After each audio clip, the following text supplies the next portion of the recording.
programa já, hein? Olá pessoal, estamos aqui olho no olho. A partir de agora, uma vez por semana eu venho aqui para conversar com vocês e sempre trazendo alguém nesse bom bate-papo. E hoje, para minha alegria, olha quem está aqui. Yes! Lobão! E fazendo aqui um bate-papo e também com os nossos internautas. Eu primeiro queria te agradecer, sou teu fã, teu admirador. Poxa, eu que agradeço.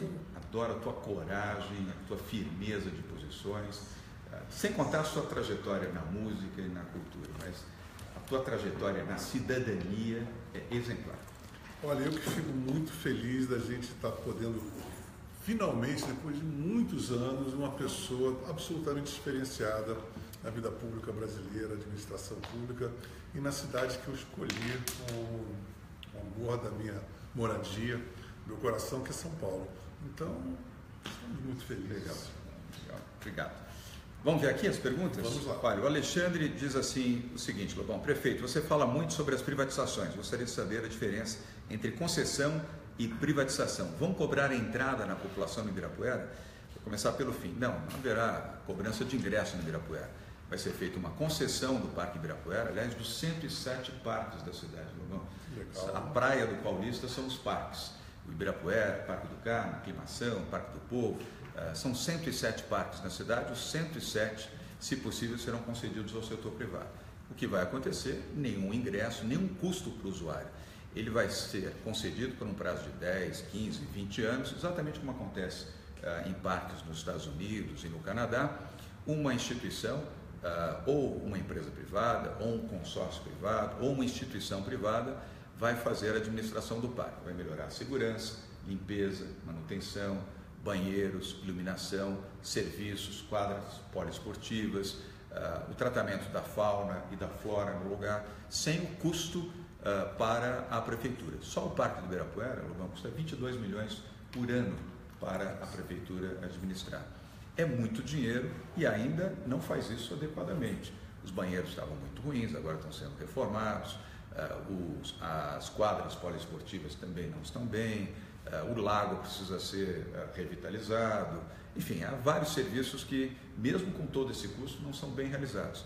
Com a concessão dos parques, Alexandre, o Ibirapuera e todos os demais parques que forem objeto de concessão serão melhor administrados sem custo nenhum. Você vai visitar e vai frequentar um parque melhor, mais seguro, mais bem iluminado, com mais oferta de serviços para você e para a sua família. Não é legal isso, Bruno? Isso é muito importante porque tem um tabu sobre esse negócio de privatização e as pessoas têm que entender que o nível da qualidade do serviço é infinitamente superior.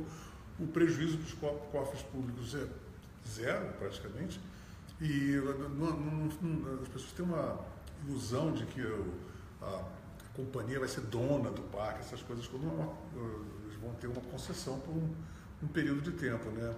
E é excelente a gente começar a ver que é uma necessidade, eu acho que o Brasil todo precisa disso, né? E começar numa cidade como São Paulo, eu acho importantíssimo, né? É um espelho. São Paulo, eu sempre digo, Lobão, São Paulo é a capital do Brasil. Porque São Paulo não é dos paulistas nem dos paulistanos, é dos brasileiros. Aqui você tem a maior comunidade nordestina do país, a maior comunidade sulista do país, a maior comunidade do centro-oeste. Se for especificar também, depois da Bahia, a maior comunidade baiana do Brasil está em São Paulo, e assim sucessivamente, né? Fora os italianos, fora os japoneses. Aqueles, né, que escolheram o Brasil para viver, ou seus filhos, enfim. Agora, também terminando de responder, Alexandre, a sua boa pergunta, diferença de concessão e privatização. Concessão você faz por um período determinado, a prefeitura continua sendo proprietária daquele bem, apenas por 10, 15, 20 anos, concede ao setor privado a possibilidade de explorar e fazer os investimentos necessários. A privatização você faz à venda, é o que nós vamos fazer com Interlagos e o AMB. Isso pode gerar uma receita muito importante para a cidade, tirar o prejuízo advindo da administração desses dois imóveis que, por falta de investimento, hoje já geram prejuízo para a cidade e vão ser reformados, modernizados, equipados e colocados em boas condições sem o custo público, zero de dinheiro público. E vão continuar a funcionar, o autódromo como autódromo, o AMB como centro de exposições, convenções, feiras, o sambódromo para o carnaval e outros espetáculos, com amplo benefício. Não faz sentido mais, no século XXI, a prefeitura ou o poder público ser dono de autódromo ou ser dono de centros de exposições. Isso é coisa do passado. Hoje, a função pública deve ser fundamentada, Lobão, para a saúde, para a educação, para a habitação, para a mobilidade urbana e segurança pública. Essas são as 5 funções mais primordiais do poder público na gestão executiva. Você concorda? Concordo, e eu queria emendar uma pergunta que foi muito incidente no meu Twitter hoje, que foi uma das que mais foram, que mais ou menos correlata a isso que nós estamos falando, que é sobre essa sua ida para o Oriente Médio, para a Arábia. As pessoas estão preocupadas sobre essa coisa do muçulmano, dinheiro islâmico, essas coisas todas. Mais ou menos esse que é a desconfiança do inconsciente coletivo dessas pessoas. Você podia explicar para eles como é que isso funciona? Olha, boa pergunta e boa oportunidade. Eu fiz o primeiro roadshow em Dubai, Abu Dhabi e no Catar, os Emirados Árabes e o Catar. Oriente Médio, onde estão alguns dos maiores fundos soberanos do mundo. 6 dos maiores fundos soberanos do mundo estão lá. São grandes investidores. E era importante que eles tivessem informação desse amplo programa de desestatização, Lobão, que nós estamos fazendo aqui em São Paulo, e tivessem frente a frente, ou seja, olho no olho, exatamente como nós estamos fazendo aqui, com os líderes desses fundos. O resultado foi muito positivo para nós. Há uma boa expectativa, primeiro em relação à economia brasileira, perspectivas reais de crescimento em 2018. Isso é muito bom, isso é muito saudável, que os analistas, os economistas que ajudam a assessorar esses fundos enxergam a perspectiva de crescimento do Brasil já em 2018. Você sabe que economia, você tem os dados concretos, materiais, numéricos, e tem o dado emocional, a psicologia. Quando você tem uma psicologia, um sentimento de melhora, isso ajuda e contribui positivamente, ou para baixo ou para cima. Nesse caso, para cima. E esses fundos de investimento podem estar associados com grupos brasileiros ou outros grupos multinacionais ou fazendo investimentos diretos neste programa de desestatização. Isso implica em mais recursos na economia da cidade, mais recursos na economia brasileira, que vão se traduzir em mais empregos e mais oportunidade. Foi muito boa essa viagem, eu voltei de lá ainda mais animado do que quando fui. Vamos ver mais perguntas aqui? Olha, o Lucas pergunta aqui, João, o que você vai fazer para os grafiteiros? Você se diz a favor, mas ainda não vimos nenhum programa. Lucas, muito obrigado pela boa pergunta. Vou dividir em 2 partes, Lobão. Primeiro, para falar dos grafiteiros e muralistas. Sou totalmente a favor, são artistas urbanos, artistas que fazem uma arte que merece elogios e o reconhecimento de qualquer cidadão e, obviamente, da Prefeitura de São Paulo também. Grafiteiros e muralistas vão ter o nosso apoio. Nós vamos lançar muito em breve o MAR, o Museu de Arte de Rua, serão 5 implantados em São Paulo para o grafite. E o grafite vai valorizar as áreas onde eles estarão e valerá também para os muralistas. Para você diferenciar, o grafite, os muralistas são os que fazem murais maiores, as empenas de prédios maiores, você já consegue distinguir isso quase que naturalmente, são os painéis maiores. As áreas um pouco menores estão os grafiteiros e os desenhos são distintos. Nada a ver, absolutamente nada a ver com os pichadores. Os pichadores são destruidores. É um ruído, né? Porque o pichação é um ruído, é uma invasão. Imagina, você está. Ontem uma pessoa falou, você está com o meu muro, de repente você está com o muro. É uma invasão na sua. É uma agressão. É uma agressão. Toda invasão é uma agressão. Exatamente. Então é um ruído, né? Porque é feio e as pessoas dizem. A cidade fica uniformizada, como se fosse abandonada, porque quando você mistura muitas cores, vai ficando uma pasta disforme, então a cidade parece... Dá um sentimento de abandono. Uma sensação de abandono. E de agressão. Você que provavelmente pode ter tido já, você que está nos assistindo, acompanhando a sua casa, o muro do seu prédio, do seu escritório, ou da porta da garagem para onde você trabalha, pichada, você certamente sabe do que eu estou falando. Isso é muito ruim, isso é uma agressão. E aos pichadores, a lei. Nós vamos ser absolutamente intransigentes e aplicar a lei, as multas e as penalidades, inclusive de prisão, para os pichadores. Nada a ver, Lucas, com os grafiteiros e os muralistas. Esses terão o nosso apoio e têm o nosso reconhecimento. Vamos em frente. A saúde aqui da Penha, São Paulo, estão muito tempo sem remédio. Eu quis priorizar esse tema dos remédios Qual a previsão para normalizar? Muito obrigado, parabéns pelo seu trabalho. A Sandra Maria Pontes. Sandra, o problema mais grave da capital de São Paulo, mais grave, mas assim, número 1, número 2, número 3, é a questão da saúde. Impressionante a deficiência da cidade no plano da saúde. Nós estamos corrigindo um dos mais graves problemas, que era dos exames. Quando nós assumimos, tínhamos 476 mil pessoas esperando para receber exames. 5 meses, 6 meses, 8, 9, 10, 15, 16, até 18 meses, 1 ano e meio esperando para você fazer um exame. Nós criamos o Corujão da Saúde. Com o Corujão da Saúde, nós reduzimos até anteontem, nós já tínhamos 200 mil pessoas, Lobão, que já tinham feito exames médicos em 20 minutos, 25 minutos no máximo. Sabe onde? Hospitais onde só os ricos frequentavam. Sírio-Libanês, o Einstein, o Hospital Alemão Oswaldo Cruz, o HCOR, a Beneficência Portuguesa, hospitais de referência em todo o Brasil, alguns até hospitais de referência internacional, com bom atendimento, presteza, água gelada, cafezinho, em alguns casos até sanduíche, e o exame. As pessoas precisando dos exames foram atendidas e nós vamos zerar o déficit dentro desses 3 meses do nosso compromisso do Corujão da Saúde. E aí tem o problema dos remédios, que a Sandra Pontes colocou aqui e que é bastante grave. Fizemos um acordo com os laboratórios, com 13 laboratórios multinacionais, laboratórios brasileiros, que vão fornecer 120 milhões de reais em medicamentos, que vão exatamente para as unidades básicas de saúde da cidade de São Paulo. Mas você tem, infelizmente, uma burocracia nesse processo. O governo do estado, Sandra, liberou os impostos. Não faz sentido alguém doar medicamentos e ainda ter que pagar 19% de imposto sobre isso. 120 milhões, você imagina, arredondando aí 20%, são quase 24 milhões de impostos. Não faz o menor sentido você pagar imposto para um remédio que vai atender gratuitamente a população. O governo do estado, o governador Geraldo Alckmin, liberou, isentou os impostos. Mas tem uma regra do Conselho Fazendário, chamado CONFAS, que exige que todos os 27 estados brasileiros, São Paulo e mais 26, aprovem também a liberação, a isenção de impostos para essa finalidade. Na minha visão, não deveria existir isso.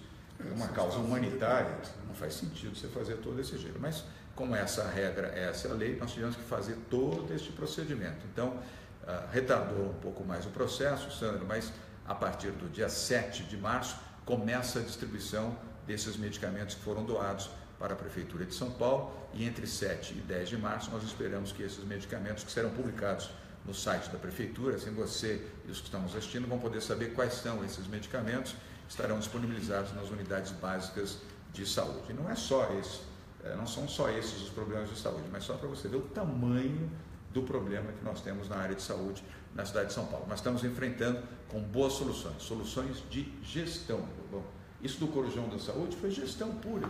Foi muito rápido, né? Muito rápido, mas você sabe o que aconteceu? Vale a pena até explicar para você que está nos assistindo. Nós analisamos isso ainda durante a campanha. Quanta gente esperando o exame? Não é possível. A Prefeitura jamais vai conseguir fazer um atendimento de 500 mil de pessoas. Teria que contratar centenas de pessoas, comprar dezenas de equipamentos, montar estruturas para isso. Jamais haveria dinheiro suficiente para fazer tudo isso. Nós identificamos que os hospitais privados, que são estruturas muito organizadas, tinham horários de alta disponibilidade de equipamentos e de técnicos. O hospital funciona 24 horas por dia, obrigatoriamente.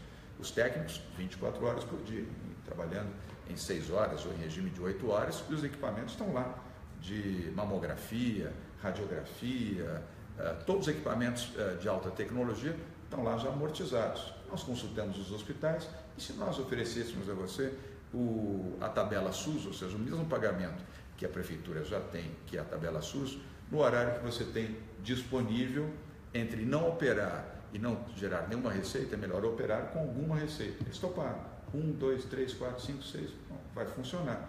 Agregamos, a partir do dia 10 de janeiro, 44 hospitais privados nesse programa do Corujão da Saúde. Ou seja, do dia 10 de janeiro até hoje, dia 23 de fevereiro, mais de 200 mil pessoas já foram examinadas. Logística, gestão, transformação, capacidade de olhar diferentemente do olhar político. Parece aquela bala de rodinha. Eu estava lendo o livro, o cara fala assim, poxa, eu carrego livros de matemáticos, filósofos, e passo há 30 anos sem fazendo um esforço para carregar a mala no aeroporto. Aí vem um cara num determinado lugar, inventa uma rodinha, que é o óbvio, né? Mas às vezes você tem uma coisa simples com uma coisa absolutamente revolucionária e que tem que ter uma pessoa que tem uma visão de fora para poder colocar uma coisa que está totalmente... Colocar em prática. Você precisa ter uma dose de coragem para fazer, evidente, porque você tem o risco também de não funcionar. Mas entre não fazer e fazer, eu sempre vou pela opção do fazer, pelo risco.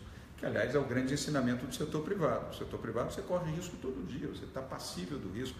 Mas entre deixar a população desassistida na área de saúde e fazer, e tentar melhorar, eu sempre vou ser protagonista nessa história e corro todos os riscos para permitir que a população, sobretudo a população mais pobre, mais humilde, Lobão, tenha acesso àquilo que ela precisa, saúde e educação. Vamos lá, tem muita pergunta aqui. Aqui do Santos Lira, o leite das crianças. Você determinou que crianças acima de 6 anos não recebam mais leite. Lira, nós tivemos que fazer um trabalho de readequação. Crianças de 0 a 6 e crianças em fragilidade, ou seja, famílias pobres, o leite está absolutamente garantido. Agora, o leite antes, tinham crianças de 14, 15, 16 anos recebendo leite. Que isso? Um custo absurdo para a Prefeitura de São Paulo, adolescentes recebendo leite, e sabe o que nós apuramos e verificamos? Uma quantidade expressiva para gerar dinheiro, gerar renda com o investimento da Prefeitura. Isso não é correto. Então, o nosso secretário de Educação, o Alexandre Schneider, fez um levantamento muito preciso e preservou o programa Leve Leite a quem efetivamente precisa receber o leite, crianças de 0 a 6 anos. Estas crianças de famílias pobres, de famílias necessitadas, têm e continuarão a ter o programa Leve Leite. Agora, jovens de 12, 14, 10 anos, e principalmente famílias que lamentavelmente fraudavam o Leve Leite, vendendo leite excedente, agora acabou. De novo, gestão e coragem de fazer o que precisa ser feito. Então, Lira, espero que você não esteja nesse grupo dos que pensam que agora é mole, é fácil enganar a Prefeitura. Nós estamos muito atentos, eu tenho certeza que não é o seu caso, mas estamos muito atentos para que isso não aconteça. Vamos ver aqui, Carnaval. A Luciana da Silva Lobão pergunta aqui: boa noite, prefeito. Nesse Carnaval será feito um reforço para a limpeza da cidade? O bairro da Vila Madalena ficou com cheiro horrível no final de semana passado. Olha, Luciana, nós falhamos no sábado, Lobão, nós não fomos bem na limpeza da cidade, no sábado passado. No domingo melhorou bastante, porque a Prefeitura foi pega de surpresa, mesmo assim não isenta a nossa responsabilidade. Mas o Carnaval aumentou assim, exponencialmente, né? Lobão, esperava-se 250 mil pessoas nas ruas, sabe quantas foram? 750 mil. Eu vim, antigamente, quando eu morava no Rio, eu vim para São Paulo para me livrar do Carnaval. Mano, assim foi um número estrondosamente superior à nossa expectativa. E agora eles inauguraram esse hábito de fazer xixi na rua, né? Porque lá no Rio também não tinha, daqui a pouco começou isso. Que é uma tristeza. Um cheiro horrível. E olha, nós colocamos quase uma centena de banheiros, aliás, mais de uma centena de banheiros químicos, banheiros públicos, principalmente na região de Pinheiros e Vila Madalena, inclusive os banheiros com acessibilidade para as pessoas com deficiência. Faça o xixi no lugar certo, né? Não faz sentido nenhum você fazer xixi fora, ainda mais tendo os banheiros químicos que foram colocados e disponibilizados para a população, e nem jogar o lixo fora do lixo. Você tem a lixeira, nós colocamos as lixeiras de 400 litros no bairro da Vila Madalena, mandamos até triplicar o número dessas lixeiras, que são aquelas verdes grandes, para que as pessoas possam jogar a sua latinha de cerveja, de refrigerante, ou produtos que você está descartando, além das lixeiras normais que já estão na cidade. E melhorar a qualidade da limpeza, coisa que no domingo, a partir do domingo, nós melhoramos. Ou seja, a Prefeitura reconhece que não fez um bom trabalho no sábado, porque errou na previsão, a estimativa era 250 mil pessoas, foram praticamente 3 vezes mais o número de pessoas. Já a partir do domingo, nós reforçamos as equipes de limpeza, de manutenção, e reforçamos também o CT, que apanhamos até isso. O número de veículos, de transportes coletivos foi muito maior do que nós também tínhamos suposto. Até o metrô foi surpreendido. Tivemos que fazer junto com o governo do Estado, o metrô é a responsabilidade do Estado, não é do município. Mas, de forma solidária, o metrô realinhou toda a sua programação para que nas estações, principalmente do Largo da Batata, aqui em São Paulo, pudesse drenar, pudesse receber todo o público ao final do carnaval. E no domingo foi impecável, tudo funcionou bastante bem. Espero que isso continue funcionando bem e vai funcionar nos próximos dias, sobretudo a partir de amanhã, que é sexta-feira de carnaval. Olha, tem uma pergunta aqui, Lobão, da Valéria Derrogates Lebois, e ela fala: olá, prefeito, a respeito das ciclovias em locais impróprios atrapalhando o trânsito. Você vê que tudo tem um lado bom e tem um lado ruim. Eu sou a favor das ciclovias, Lobão, eu gosto das ciclovias, acho importante que São Paulo seja uma cidade sustentável nas ciclovias, mas houve um excesso de implantação de ciclovias aqui. Colocaram 400 quilômetros de ciclovias. Em alguns lugares você não tem ciclistas, não tem as pessoas que utilizam. Não, e tem lugares também, eu como carioca, tenho ciclovias muito boas, não, mas eu aqui tem áreas que eu considero muito poluídas, ou muito ladeira, ou muito trânsito mesmo. Eu não sei como seria resolver isso, uma ciclovia aérea, ou sei lá, alguma coisa. Há áreas, isso é verdade. Há áreas onde só ciclistas profissionais em super condição física conseguem atender. Mas, além disso, em áreas periféricas da cidade, Lobão, principalmente na Zona Leste e na Zona Sul, no extremo da Zona Sul, onde foram implantadas ciclovias com dinheiro público, onde não tem ciclistas, não tem as pessoas que utilizam. E o que acontece? Elas estão na frente de lojas, de comércio estabelecido, e do outro lado você tem os corredores de ônibus. Então, cria uma dificuldade muito grande de acesso às casas, aos estabelecimentos. Então, gradualmente nós vamos revisando isso, mas jamais com um sentimento contrário às ciclovias. Preservar as ciclovias. E até aperfeiçoar. E aperfeiçoar, né? Isso, exatamente. Uns projetos mais interessantes, ergonômicos até. E até adotá-las também pelo setor privado, para que a manutenção dessas ciclovias sejam melhores. Portanto, nada contra os ciclistas, nada contra as ciclovias, mas, como disse aqui a Valéria, é preciso realinhar em alguns casos onde elas não têm função como ciclovias e prejudicam frontalmente a população. Tudo é bom senso, tudo é uma questão de equilíbrio e respeito às pessoas que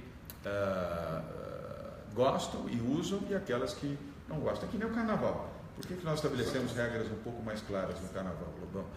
Há pessoas que adoram, eu gosto muito de carnaval, que adoram o carnaval e aquelas que utilizam o carnaval para descansar, o seu repouso. Então, você não pode ter o horário avançando além das 10 horas da noite, você não pode ter uma produção de lixo que não permita que no dia seguinte pela manhã a população que resida nesses bairros, Vila Madalena e Pinheiros, por exemplo, estejam com as ruas limpas e organizadas e que não sofram o impedimento de chegarem às suas casas estando fora a partir das 10 horas da noite. Elas querem descansar. Então, tudo é uma questão de equilíbrio e de bom diálogo com a cidade. Você não acha? Acho perfeito. Bom, nós vamos... aqui tem...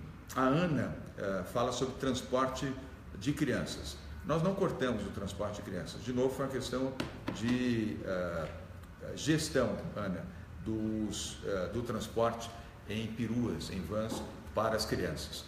Até 1 quilômetro, até 1.000 metros das escolas, não há necessidade de você ter. Custa muito caro para a prefeitura ter o transporte dentro dessa limitação de 1.000 metros. Em 1.000 metros, você pode perfeitamente fazer isso caminhando até a sua escola, com a sua mãe, com o seu pai, ou a utilização de transporte coletivo. O custo era muito alto e o orçamento não era suficiente. Houve uma readequação. Portanto, Ana, nós não vamos cortar e nem impedir a utilização das vans para as crianças, mas readequá-las de maneira a atender aquelas que estão mais distantes das escolas e que precisam efetivamente do transporte sobre pneu, ou seja, do transporte oferecido gratuitamente pela Prefeitura de São Paulo. Você quer fazer algum comentário? Acho dá para tomar uma aguinha. Dá para tomar uma aguinha, né? A questão do transporte público na cidade está bastante sobrecarregada, né? E tem essa próxima... vamos ver aqui. Aliás, eu queria aproveitar muitas mensagens de carinho e de apoio de vocês que estão nos acompanhando aqui ao vivo, direto. Nós estamos aqui exatamente agora, são 20 horas e 26 minutos, 27 minutos agora. Estou com o Lobão aqui do meu lado e conversando com vocês. São milhares de pessoas que estão nos acompanhando agora e mandando muitas mensagens. Muito obrigado.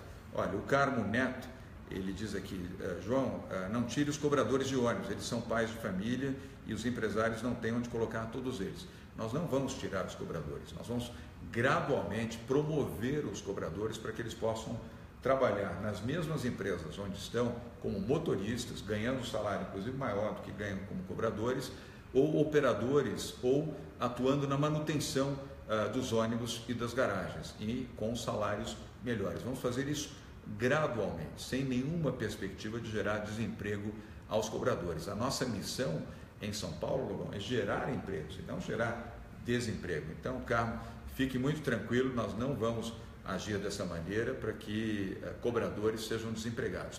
Gradualmente, não faz sentido mais você ter todas as linhas de ônibus com cobradores. Os países civilizados, as cidades civilizadas do mundo, não tem cobrador mais. E os cobradores aqui, Lobão, é importante destacar isso, só 6% das pessoas que frequentam ônibus pagam em dinheiro. Os outros usam cartão. Mas tem essa mania, por exemplo, também teve uma época, não sei se ainda está figurando, dos frentistas de posto de gasolina, e tinha que ter um frentista para dar emprego.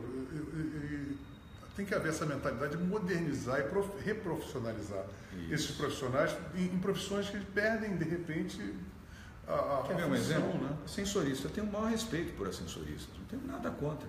Mas no século XXI, você tem alguém para apertar o botãozinho do elevador para subir e descer?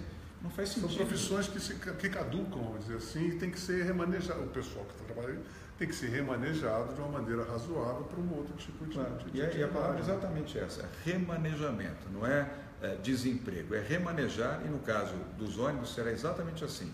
Cobradores que vão ser treinados para se transformarem em motoristas, aliás, eles querem, eles gostam, porque tem uma remuneração melhor, dá mais orgulho, inclusive, a eles estarem no status e na função de motoristas, ou estarem na operação das garagens. São enormes as garagens aqui dos ônibus que atuam para a Prefeitura de São Paulo. Vamos a uma nova pergunta. O Diego Leal, podemos seguir um pouquinho mais? O Diego Leal... Essa daí é uma pergunta clássica, né? Vou deixar você ler, então, já que você falou. Olha só, Diego, essa pergunta eu acho que um monte de gente está aí esperando horas para poder fazer. Prefeito, o senhor tem a pretensão de vir a ser candidato à presidência da República em 2018? Olha, eu agradeço muito a sua lembrança e agradeço muito a sua pergunta. Eu fui eleito, Lobão, para prefeitar, eu fui eleito para ser prefeito da cidade de São Paulo. É o que eu tenho que fazer, a minha missão é aqui. É ser um bom prefeito da cidade de São Paulo, fazer o que temos que fazer para a saúde, educação, habitação, transporte, segurança pública da nossa cidade. E eu vou cumprir este compromisso sendo um bom prefeito. 53 dias de prefeitura tem dado, evidentemente, essa visibilidade, exatamente porque nós estamos fazendo coisas diferenciadas, corajosas, e isso se espalhou pelo Brasil afora. Fico muito feliz de ser lembrado, inclusive nas pesquisas que estão sendo realizadas, que colocam o nosso nome nessa condição. Mas eu não sou candidato à presidência da República e nem sou candidato a governador do estado de São Paulo. Eu sou candidato a ser um bom prefeito na cidade de São Paulo.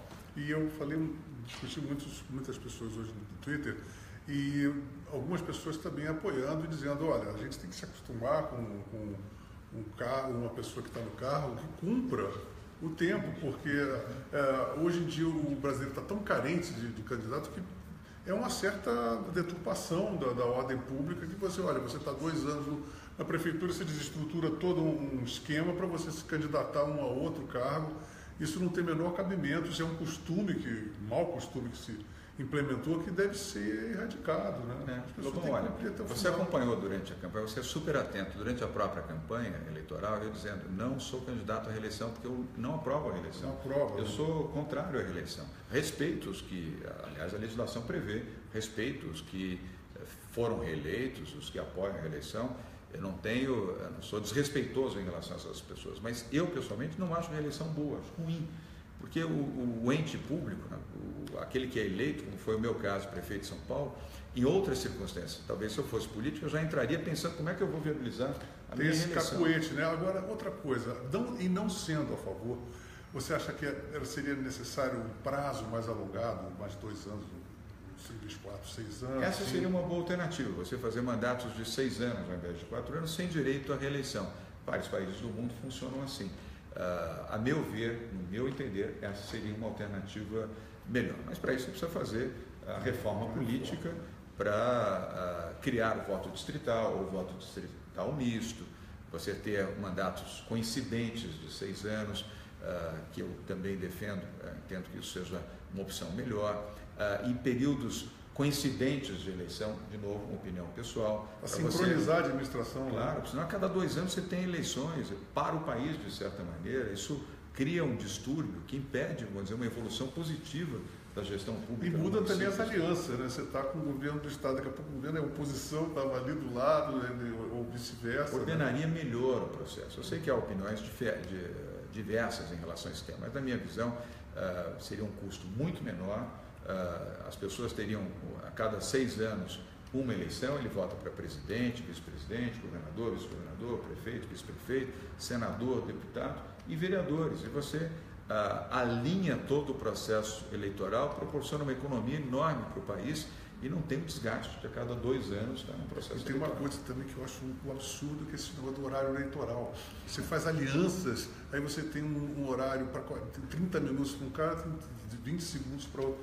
Isso é uma coisa que para o eleitor quer saber qual, em tempo dividido equanimemente, cada candidato tem a dar. E não um candidato fica 40 minutos falando uma coisa, outro falando, meu nome é fulano. Né? E tchau. Como é que você acha que isso pode... Acho que tem que... É a reforma política. Acho que isso tem que ser reavaliado. Eu sou muito favorável também ao debate. Acho que o debate é construtivo. Você abrir mais tempo para o debate político. Ele expõe muito mais, né? E sempre de uma maneira, evidentemente, equânime, de uma maneira equilibrada, e dar acesso a todos ao debate também.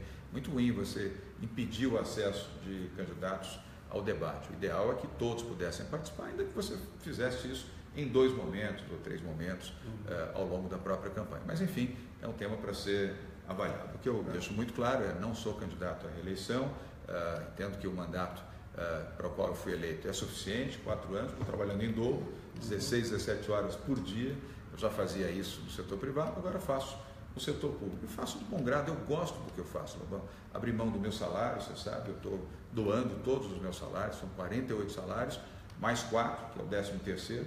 O primeiro eu já doei para a ACD, Associação de Assistência à Criança com Deficiência, o próximo é o GRAAC, nesse mês de fevereiro, e assim vai. Estou fazendo porque eu gosto do meu país, gosto da minha terra, eu posso, trabalhei, ganhei a minha vida, sou bem sucedido, felizmente, fruto do meu trabalho, então eu posso dedicar o meu tempo sem remuneração para aquilo que eu acho que eu devo fazer, que é ser um bom gestor na nossa cidade. Mas olha, eu vou te dizer uma coisa, João, eu acredito que tem outros países que assim, que o gestor público, o político em geral, deveria ser muito parecido com o serviço militar, entendeu? Você vai lá, serve, parará, biriri, mas não é ver, eu sou um político profissional, é uma coisa que para mim soa como uma agressão, você ganhar muita grana na política. Política é uma coisa de paixão, de amor, de doação, de entrega, de você realmente querer o bem público, querer acertar o país, etc. e tal.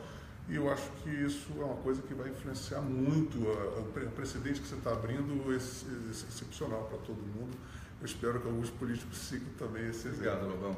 Olha, eu queria até esclarecer, eu não tenho nada contra os políticos, eu sou filho de um político. Meu pai foi deputado federal, cassado pelo golpe de 64, golpe militar, foi exilado, portanto eu tenho respeito pelos políticos. Não, tem políticos bons, excelentes, eu conheço pessoas dignas, é que a coisa virou uma coisa descontrolada. A generalização até estabelece um conceito injusto, porque você coloca numa mesma cesta bons e maus. É preciso separar os maus e os bons. Você tem bons e maus em tudo.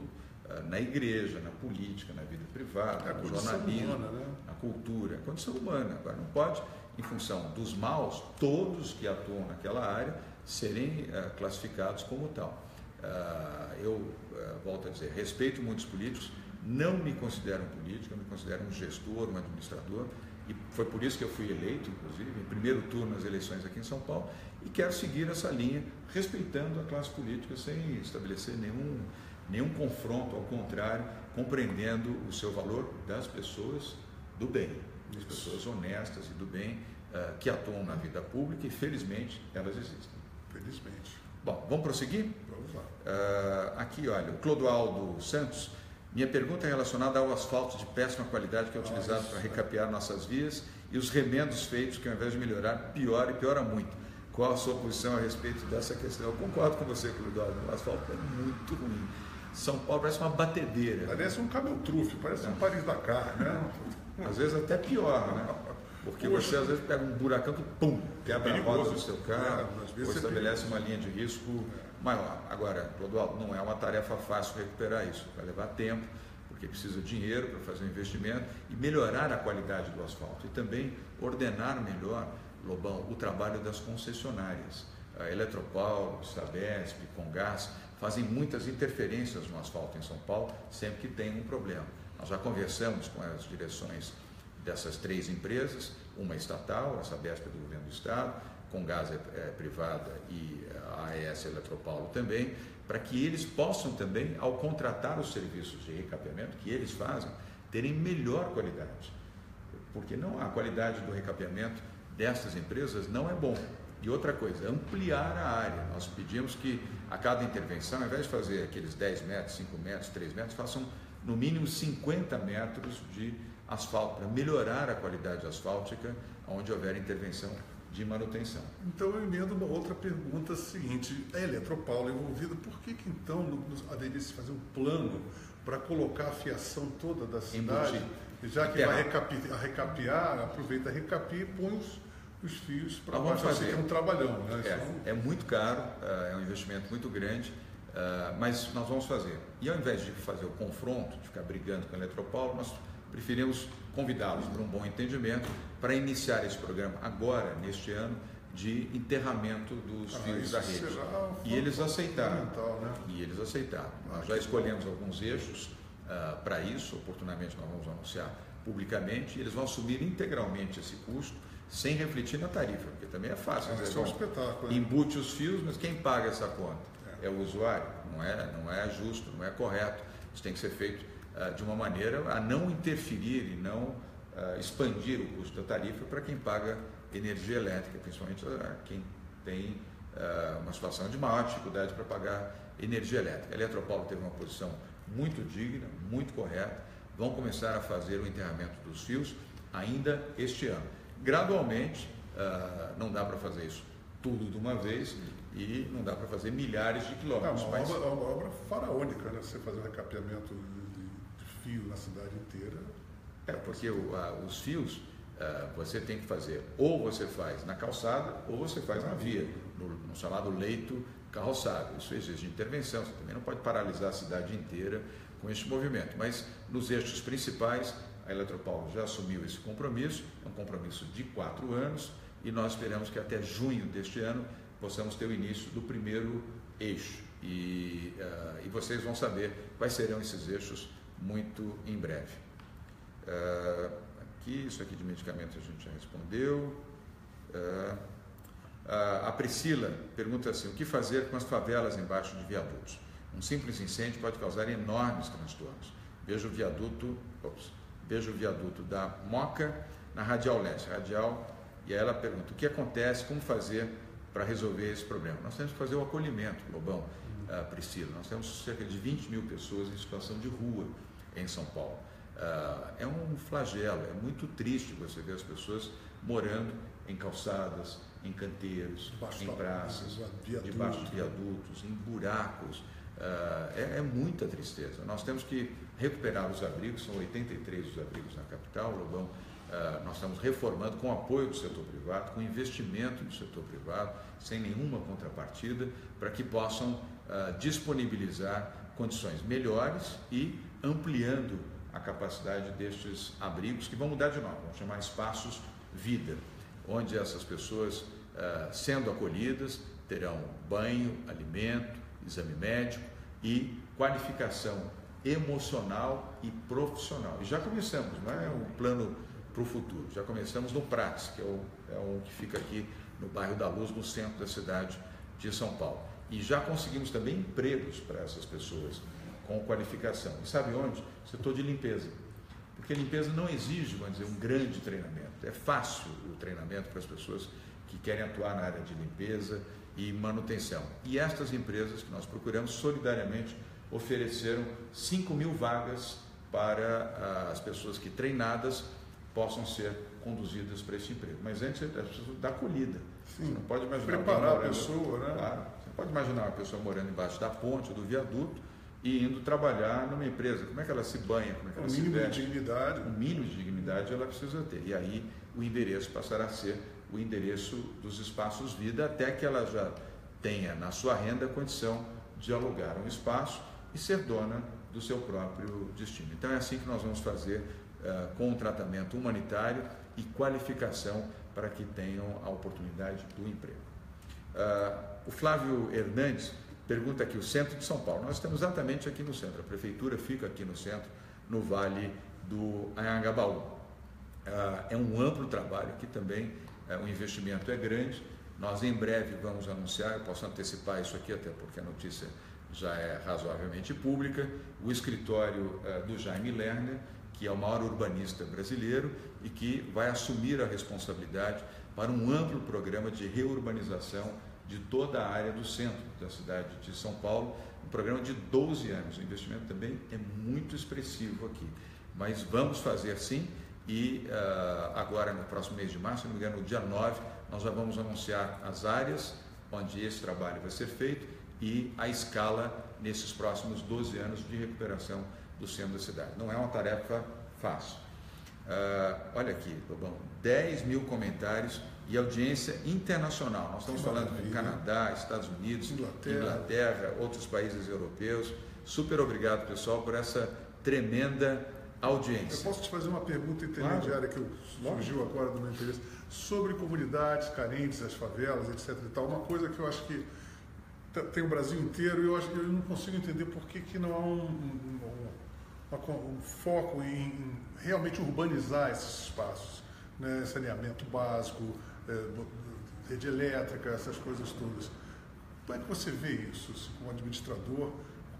Você vê esses bolsões crescendo de uma maneira descontrolada no Brasil. Você vê, Brasília foi construída toda urbanizada, de repente você tem um cinturão de miséria muito maior do que a própria cidade. Como é que você como administrador, como gestor, você vê esse tipo de problema? O que você acha que pode melhorar esse problema? Bom, é questão de renda. Você precisa gerar renda, gerar emprego, gerar oportunidade, porque você com renda, você dá cidadania às pessoas. As pessoas sem emprego, elas não conseguem ter cidadania plena. Elas dependem exclusivamente da assistência do Estado, assistência pública, que é uma obrigação, tem que ser feita. Você não pode desassistir. O emprego é o ideal, Mas o emprego é o ideal, porque ela tem a sua autonomia. Com o emprego ela tem renda, ela tendo renda ela pode alugar a sua casa, pode até comprar a sua casinha, sobretudo nos programas de habitação popular. Ela pode ter o ensino, ainda que gratuito, dos seus filhos, mas ela tem livros, ela tem, enfim, um computador para comprar,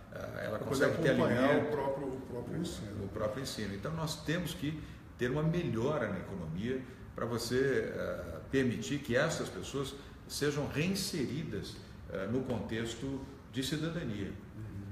Eu não quero aqui ficar estigmatizando, falando do PT, mas eu tenho que falar. 13 anos de gestão do PT, do chamado Partido dos Trabalhadores, gerou 12 milhões e meio de desempregados. O Brasil hoje tem 12 milhões e meio de desempregados, 2 milhões e 200 só na capital de São Paulo. A pior recessão econômica da história.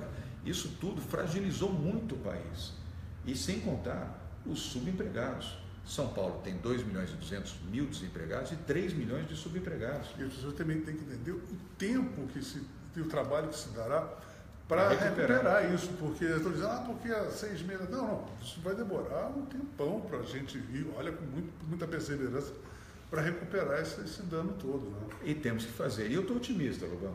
Aliás, eu sou otimista, mas estou otimista também.